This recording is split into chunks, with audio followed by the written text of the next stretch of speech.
Cucumber soup. This is the perfect soup to start off the fall soup season. We're using up all of the cucumbers we have left over from the garden. I'm slicing them in half and then de-seeding them. De-seeding them is totally optional. I prefer without the seeds because I feel like it gives it a creamier consistency.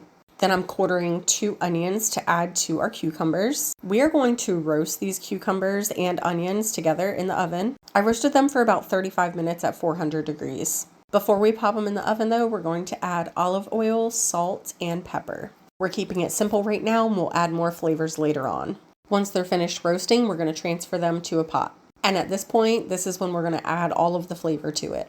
I've had cold cucumber soup as well, but I do not like it as much as this warm, toasty cucumber soup. This is such a cozy recipe. My kids even love it. Once you have it in your pan, you're going to add a half a stick of butter. And I added a pint of my homemade chicken broth. Had to give it the sniff test before dumping it in to make sure it was good. It was, and then I added about 2 tablespoons of garlic, along with a handful of basil leaves from the garden. I cooked this down on medium heat for about 25 minutes and then added this to the blender. Blend it down until you get this beautiful creamy consistency, and then you can pop it back on the stove for a little bit of time, not long. And when I tell you this is my favorite soup, I am not lying. This stuff is so delicious. Grab those extra cucumbers and whip up this recipe. It is fall and it's time for soup season.